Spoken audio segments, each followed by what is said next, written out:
Hi everyone. Today we're going to study Mean-Value Theorem.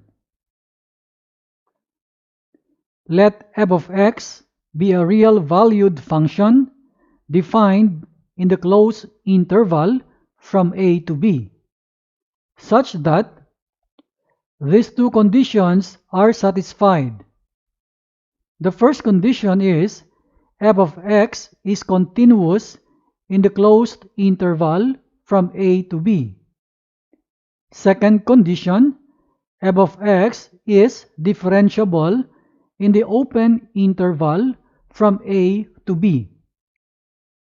Then, there exists at least one point C in the open interval AB, such that we have this equation: f of b minus f of a all over b minus a equals f prime of c.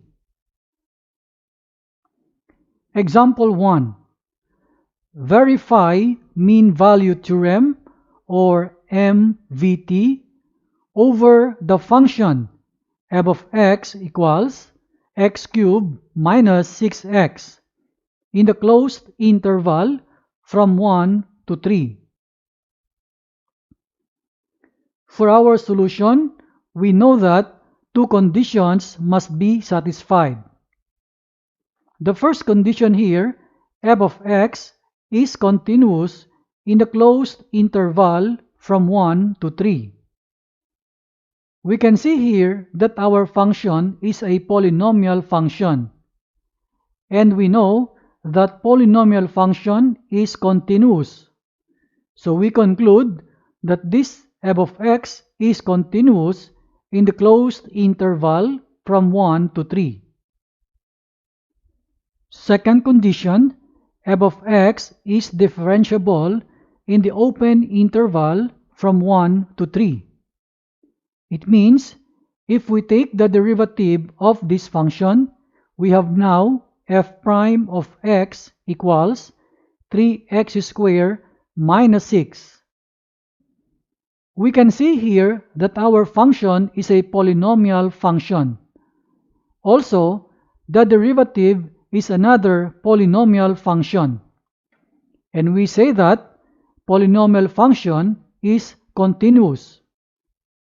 And this derivative here is defined in the open interval from 1 to 3. So we say that f of x is differentiable in the open interval from 1 to 3. Then, there exists at least one point C in the open interval from 1 to 3, such that f of 3 minus f of 1 all over 3 minus 1 is equal to f prime of c. For this numerator f of 3 minus f of 1, we're going to evaluate our function with respect to 3 and 1 respectively. Evaluating now, we have this f of 3 becomes 3 cubed minus 6 times 3 minus the f of 1.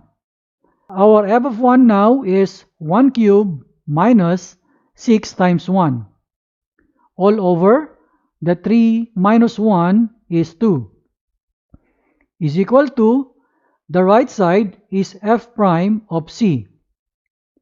We will take the derivative of this function and we will substitute the value c for every x on the right side. So derivative here is 3x squared. So we write here 3c squared minus the derivative of 6x is 6. So we copy the 6 here.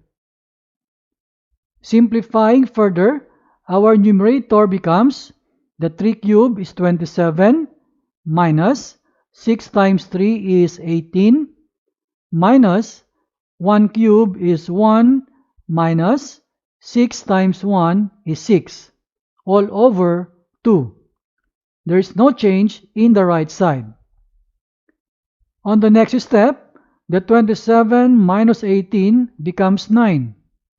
Minus 1 minus 6 is negative 5, all over 2. This minus and minus becomes plus. So 9 plus 5 is 14 all over 2. The quotient here becomes 7. Let us transpose the negative 6 to the left. The negative becomes positive 6. 7 plus 6 is now 13. Let us isolate c squared by dividing this equation by 3. So we have c squared, and on the left side, 13 over 3. Let us take the square root of this equation. We will have now the value of c to be plus or minus the square root of the fraction 13 over 3.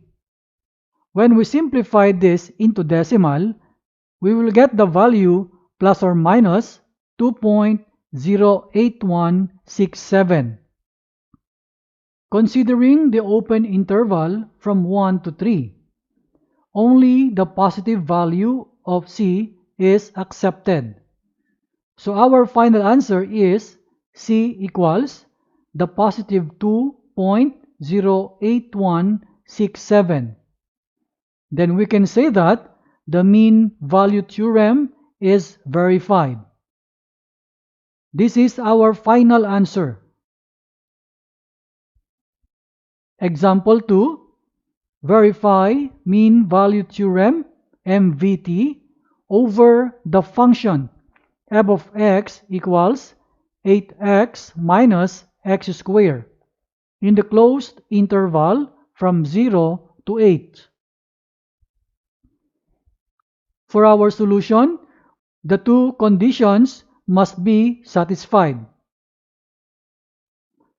First one, f of x is continuous in the closed interval from 0 to 8. We observe that our function is a polynomial function, and we know that polynomial function is continuous. So we say that f of x is continuous in the closed interval 0 to 8. Second condition, f of x is differentiable in the open interval from 0 to 8. If we take the derivative of our function here, we can write f prime of x equals 8 minus 2x. We can see that our derivative here is another polynomial function. And we know that polynomial function is continuous. And this function is defined in the open interval from 0 to 8. So we can conclude that f of x is differentiable in the open interval from 0 to 8. Then there exists at least one point C in the open interval from 0 to 8 such that f of 8 minus f of 0 all over 8 minus 0 is equal to f prime of c. Let us evaluate our function here with respect to 8 and 0. So the f of 8 is 8 times 8 minus 8 squared. Then minus the f of 0 is now 8 times 0 minus 0 squared. All over the 8 minus 0 is 8. Is equal to, the right side is the derivative of this function evaluated at c. So derivative of 8x is 8 minus the derivative of x squared is 2x. But we will write here 2c. Let us now simplify further the left side. In our numerator, the 8 times 8 is 64 minus 8 squared is also 64. Minus 8 times 0 is 0 minus 0 squared is 0 all over 8. There is no change on the right side. We can see in our numerator that this is simplified into 0 all over 8 is equal to, our right side is just the same. 0 over 8 is simply 0, and let us now solve for c. This negative 2c we will transpose to the left. The negative 2c becomes positive 2c, and this is equal to 8. To get the value of c, divide both sides by the number 2, so we will have c equals 8 over 2, and this is now equal to 4. Take note that the number 4 is in the open interval from 0 to 8. Now we can say that the mean-value theorem is verified for this function. This is our final answer. I hope you learned something from this video. See you again next time.